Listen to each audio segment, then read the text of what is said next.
Olá, pessoal! Vamos iniciar os nossos estudos sobre psicologia, mais especificamente sobre a psicologia da educação. Mas antes, a gente vai entender como que é o trabalho do psicólogo, como que é a formação e como que é o atendimento que esse psicólogo dá e as várias áreas em que ele pode atuar. Sejam bem-vindos! Então, para iniciar, é importante que a gente entenda que a psicologia é uma ciência. E como uma ciência, ela segue regras, ela segue certos padrões de procedimentos para pesquisas, para trabalho e etc. O objeto de estudo da psicologia é o comportamento e os processos mentais dos indivíduos que apresentam esses comportamentos. É mais voltado para o comportamento humano, mas também observa, analisa, estuda e investiga comportamentos de outros seres vivos. Como ciência, ela é da área das ciências humanas e, portanto, ela vai seguir um método científico, já que ela é uma ciência. Então, ela vai procurar o conhecimento objetivo. O que é o conhecimento objetivo? É um conhecimento que não sofre interferência de emoções, de valores, de achismos do pesquisador nem do pesquisado. Ele precisa observar fatos concretos, evidentes, tá? Então, são fatos empíricos, fatos que são verificáveis. E, para isso, ele vai usar instrumentos e procedimentos pré-determinados pelo método científico. Então, ele precisa usar instrumentos padrões. Por exemplo, um psicólogo que está investigando um comportamento de uma determinada criança, ou no seu ambiente, em casa ou na escola, para analisar este comportamento, ele vai seguir, geralmente, questionários padrões, instrumentos de pesquisa já desenvolvidos e comprovada a eficácia desses instrumentos por outros psicólogos. Tá? Então, ele não vai criar nada da cabeça dele. E entre esses procedimentos, né, que o psicólogo usa como cientista, está a observação dos fatos, análise do comportamento observável de um indivíduo ou de algum grupo de indivíduos e dos processos mentais envolvidos nesse comportamento, tá? O comportamento, ele pode ser observável e pode ser verificável também. Por exemplo, a gente tem certos comportamentos, por exemplo, um estado de tristeza. Às vezes, ele não é observável, mas tem como verificar, perguntando para a pessoa como ela se sente naquele momento, tá? O método científico envolve observação, questionamento, hipótese e experimentação. Isso para todas as ciências, tá, gente? Não é só para psicologia. Então, o psicólogo, no caso dele, ele vai observar e descrever o comportamento dos pacientes, tentando explicar esses comportamentos usando as teorias da psicologia e deduzir, através também de estudos que ele fez, da experiência dele, da qualificação dele, de outros estudos, tentar deduzir os processos mentais e emocionais que estão envolvidos ali naquele momento, tá? Ele vai considerar as variáveis como ambiente físico, fatores materiais, climáticos, humanos, culturais, para ver o que interfere naquele comportamento ou não. E então, ele vai levantar as suas hipóteses diagnósticas, que são: acredito que esse paciente está sofrendo de um quadro de tal coisa, baseado na observação de tais comportamentos e tais fatos. E aí, ele vai experimentar o tratamento adequado, tá? Então, a psicologia como ciência, ela funciona desse jeito. Então, historicamente, a gente tem alguns segmentos que dividiram a psicologia, tá? Primeiro, o estruturalismo. Então, assim que a psicologia nasce como ciência, o fisiologista alemão Wilhelm Wundt constrói um laboratório que seria considerado o primeiro laboratório de psicologia, e ali ele se dedica aos seus estudos empíricos, utilizando o método científico. Ele se preocupa muito com isso. Ele se preocupa em estudar elementos e estruturas, por isso a teoria é conhecida como estruturalismo. Ele fazia experimentos bem controlados, sempre controlando o ambiente, analisando os dados recolhidos e observando principalmente o comportamento mental e sensorial. Posteriormente, né, esse método foi chamado de estruturalismo, não foi ele que deu o nome, mas é, assim, vamos dizer, a primeira corrente teórica da psicologia.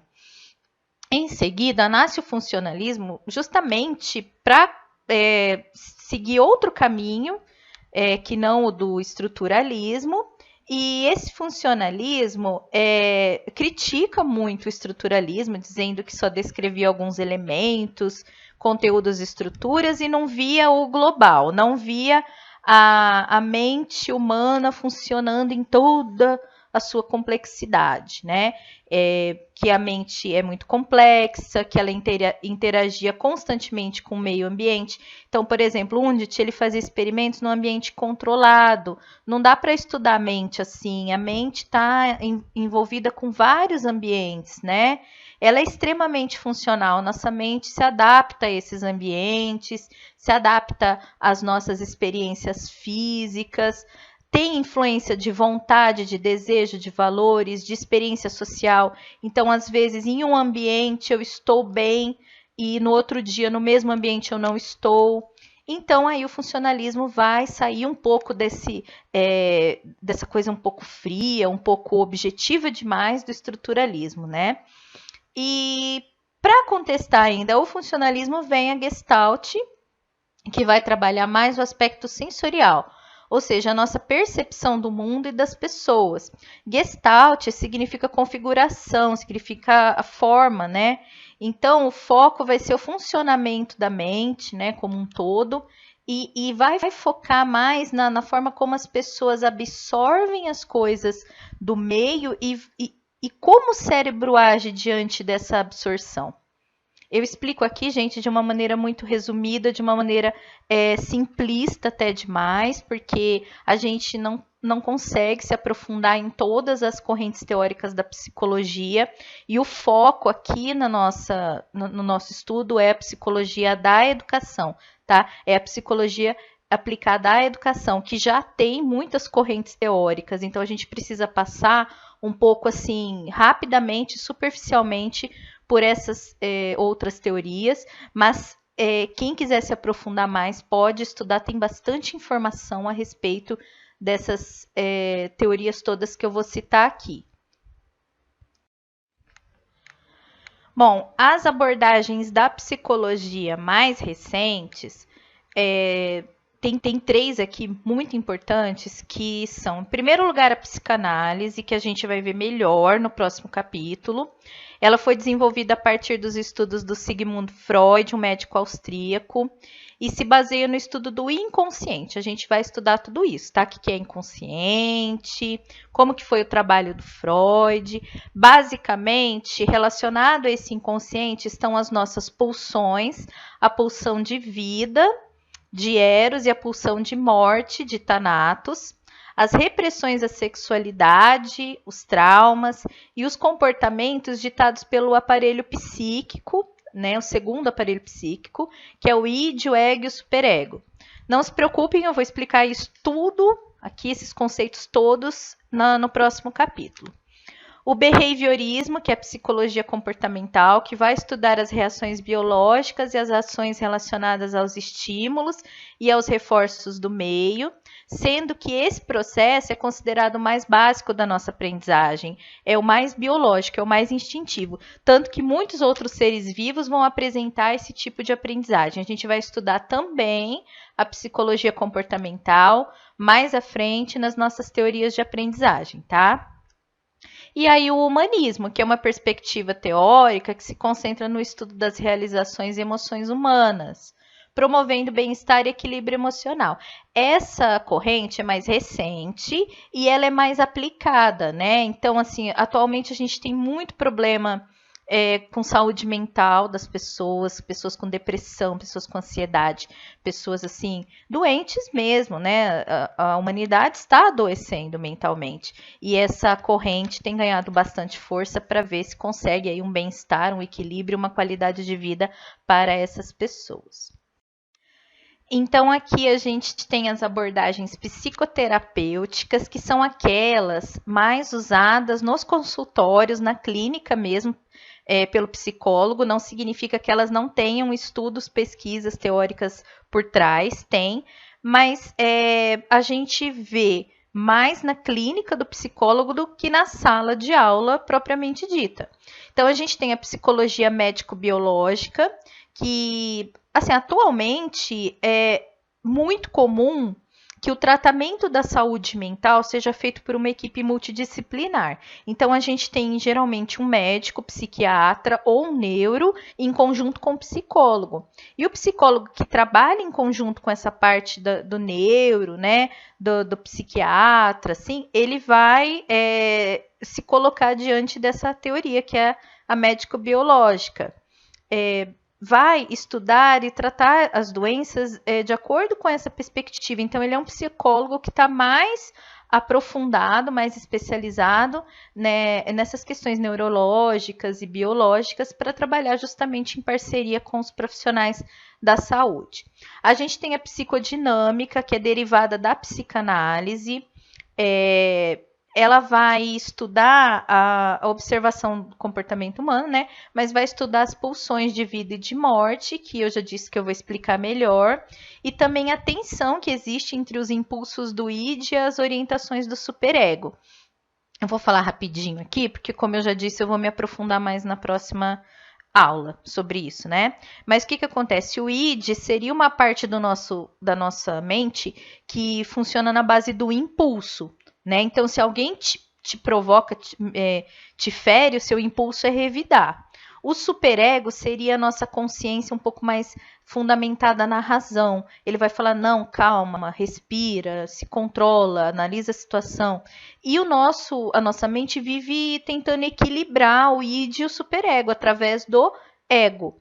Então, a gente vai ver melhor isso na parte sobre psicanálise, mas a psicodinâmica vai estudar justamente essa tensão existente dentro da nossa mente entre duas partes distintas. Aí a gente tem a perspectiva analítica, também originada dos estudos de Freud, e o principal autor é o Carl Gustav Jung, e ele tem como teoria principal a do inconsciente coletivo. É um estudioso muito famoso e a teoria dele é bastante usada, né? Principalmente entre psicanalistas. Não é uma teoria de sala de aula, tá? Mas é uma teoria importantíssima para a psicologia. E também essa questão do inconsciente coletivo, que são as coisas que nós temos o nosso próprio inconsciente e tem o inconsciente do nosso grupo, né, social. É uma coisa importante porque a gente recebe muita coisa da sociedade, dos grupos sociais. Então, é uma parte bastante útil da psicologia, não que as outras não sejam, mas eu acredito que é uma parte bastante atual da psicologia.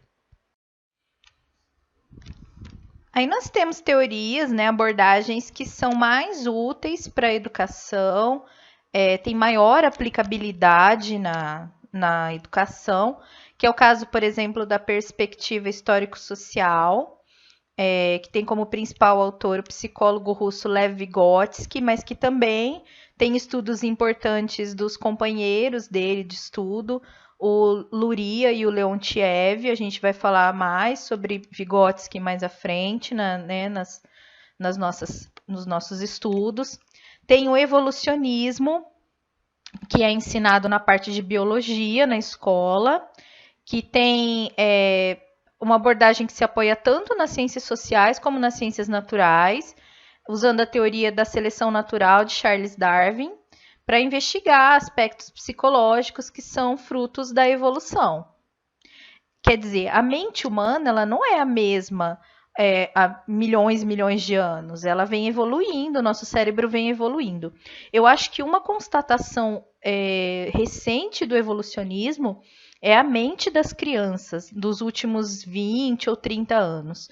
Por causa da grande quantidade de informações que o cérebro humano tem recebido e dessa velocidade de informações, eu acho que o cérebro humano está se adaptando. A gente vê que as crianças que nasceram nas últimas décadas são mais rápidas no raciocínio, mas por isso mesmo também ficam entediadas mais rápido, têm mais dificuldade de concentração, porque é ainda uma geração que está na fase de transição, que está na fase de transformação.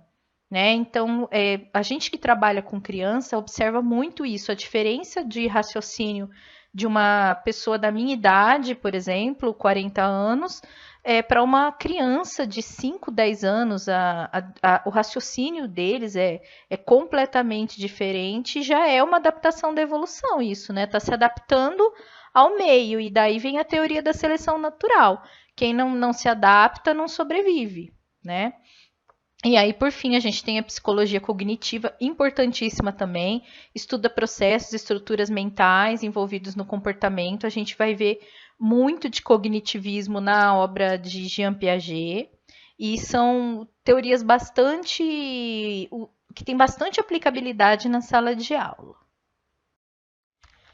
Então, para trabalhar com tudo isso, né, de teoria, é preciso uma boa formação. A graduação em psicologia, ela pode ser na linha do bacharelado. Então, você vai cursar ali 4 ou 5 anos e vai sair bacharel em psicologia, pronto para clínica ou para outras áreas, né, teóricas. Mas pode ser também licenciatura, tá? Que você vai ser formado professor de psicologia. A maioria das faculdades oferece ambas habilitações. Então, você faz, por exemplo, 4 anos de psicologia bacharel e mais um ano de complementação para se tornar professor, ou vice-versa, tá? Então, é interessante que quem curse psicologia curse ambas as habilitações, porque abre ainda mais o leque, até porque a psicologia da educação nunca sai de moda, está sempre requisitando profissionais da área para trabalhar com a escola, tá? O curso dura em média 5 anos, 4 anos e meio, 5 anos, depende muito da faculdade. Ele é presencial, ele é integral, o estágio é obrigatório, tá? As disciplinas mais comuns, vocês veem aí no slide, uma série de disciplinas, né? Não vou ficar repetindo aqui, mas as mais comuns. Pode variar, gente, de curso para curso, pode variar de faculdade para faculdade, mas a base geralmente são essas disciplinas que nós temos aí. O curso de psicologia, ele é bastante monitorado pelo Conselho de Psicologia. É muito difícil que ele se torne EAD, que é a distância, tá? Porque o Conselho de Psicologia fica em cima mesmo para que isso não aconteça, para que a formação do psicólogo seja ali integral e presencial.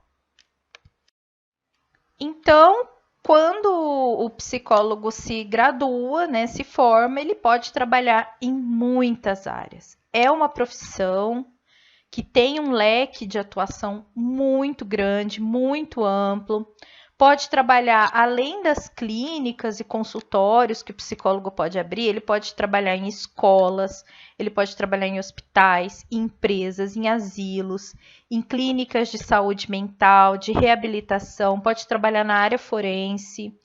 E esse profissional, ele pode também ir para a área acadêmica, né, fazer um mestrado, um doutorado, desenvolvendo pesquisas de campo, pode ser contratado por empresas para desenvolver essas pesquisas sobre comportamento do cliente, comportamento de funcionários, pode dar treinamento nas empresas. Tem o psicólogo esportivo que trabalha, por exemplo, com clubes de futebol ou vôlei, basquete, tem psicólogos em universidades fazendo orientação com os alunos, tem psicólogo especializado em orientação vocacional, né? Então, além dessas teorias, essas linhas, né, de atuação, também tem crescido muito a psicologia forense, inclusive com concursos públicos, né? Bom, sempre teve, mas assim, tem crescido muito a procura por esse curso. Trabalha em conjunto com o psiquiatra, analisando os crimes, né, e os criminosos. Tem a neuropsicologia, que também está crescendo bastante, estudo do cérebro, né? Tem se procurado bastante estudos nessa área e claro que devido a essa demanda também vários profissionais têm buscado essa área. Então, assim, tem muito mercado para o psicólogo, tá? E eu acho que até por isso, como eu comentei no slide anterior, que o Conselho de Psicologia pega pesado na formação, porque por ter um mercado muito amplo e por trabalhar em vários setores, esse psicólogo precisa ter responsabilidade, precisa ter qualificação e precisa ter competência, né? E, obviamente, seguir um código de ética. Então, o monitoramento desse profissional é bastante grande, né, por parte do Conselho, mas também olha o tanto de área de atuação que tem o psicólogo, né? Precisa realmente desse acompanhamento.